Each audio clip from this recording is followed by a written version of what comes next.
Well, it's been an uphill battle for the Lane County Sheriff's Office for decades, with funding cuts making it nearly impossible to maintain a patrol force. And that's where the problem lies. Without enough deputies, it becomes a safety issue for residents, as well as firefighters and EMTs.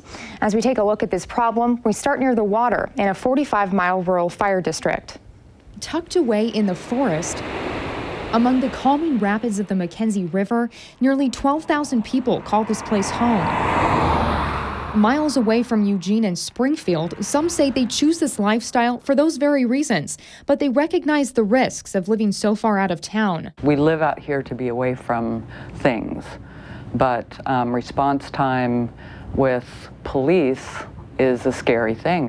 Kim Baxter is a longtime Vida resident. My dog's going crazy barking, so I come out of bed, go to let him out. I figure it's a deer or something outside. In the middle of the night, she describes an alarming scene just feet from her porch. A motorcycle parked in her driveway, the driver nowhere to be seen, and the 911 call that followed. I see someone running from down the highway back towards a Harley, and I told him, and he said, well, it sounds like they're leaving, so if you hear any breaking glass, then call us and we'll send somebody out. Nestled in the woods, her home is a 45-minute drive from Springfield city limits.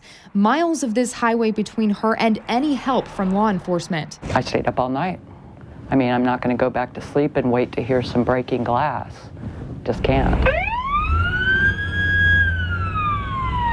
It takes a dire situation to hear the sirens on this stretch of the Mackenzie Highway and other rural areas of Lane County.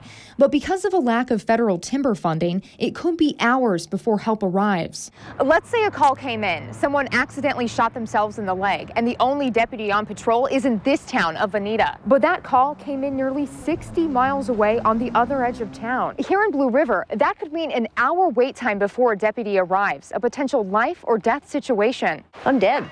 You know, at that point, you just have to figure it's fate. A reality Blue River residents and the Lane County Sheriff's Office have come to accept. What's sad is that we've adapted to this. We've gotten used to this. And we're running our resources at this very, very limited level. 24353, where are you at? Lane County Sheriff Tom Turner says at any given time, there are only 3 Lane County Sheriff's deputies on patrol for a county nearly half the size of New Jersey. A byproduct of declining federal payments and a fixed property tax rate that hasn't matched inflation for more than 30 years. In 1978, there were 99 deputies on patrol. Now, there are only 20. If I could have anything, I'd love to be average. And how sad is that? I strive for mediocrity. Communities like Blue River suffer, and a ripple effect for firefighters and EMTs. If it's a gunshot situation, we're not going in until it's cleared, even if it's accidental, because we just don't know why it happened. And if the injury is a life-threatening injury, then yeah, it could be life or death. Mackenzie Fire and Rescue Chief Darren Busich says if it's a dangerous situation, anything involving a weapon or someone who might be violent, firefighters and EMTs are instructed to stage, meaning they can't enter to provide aid until a Lane County Sheriff's deputy secures the scene. Our ambulance is Eugene Springfield, and if they're sitting and waiting, that's taking them out of their system that's always busy. So now they're down an ambulance while we sit and wait for law enforcement to clear the scene. Leaving the fire department tied up for hours if the nearest deputy is miles away. But for some rural fire departments, not without protection. We never know what we're going to go in, so depending on the type of situation we're going in, anytime we stage in the area to assist PD, we wear our vests just for safety. That's right. Some fire departments like Mohawk Valley are now wearing bulletproof vests. You know, that's not supposed to be. The fire departments are there to help, not to get shot at. And from what Lane Fire Authority Chief Terry Nye told me, they too own bulletproof vests. But he says they can't be used as a means of hiding from the lag in response times.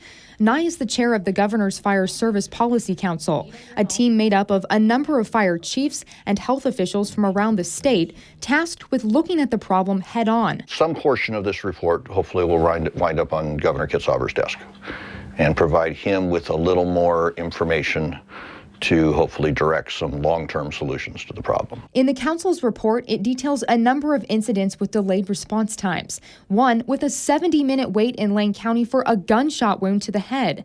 Proof something needs to be done to solve this public safety crisis in Lane County. I'm going to try to stop on that lemon too. So the Lane County Sheriff's Office can put more deputies out patrolling these roads, closing the chapter for firefighters and EMTs who've waited too long to help those in need and give a sense of peace for people like Kim Baxter. My only hope for that would be that them saying, okay, something is going on here, the police would get right on it. What I would like to see is somehow get some money, however they have to do that, and put somebody kind of within a distance that lives halfway between, say, Blue River and Springfield. And right now they're operating a 20 to 24-hour patrol, so there are some hours of the day that deputies are not on the roads. And Sheriff Turner says that there's a potential for another public safety levy to help pay for those patrols, but that's something that voters will have to decide. He says it's time to hear from the community on what they support and what they're looking for in patrol. Live in the studio, Sarah Hurwitz, KEZI 9 News.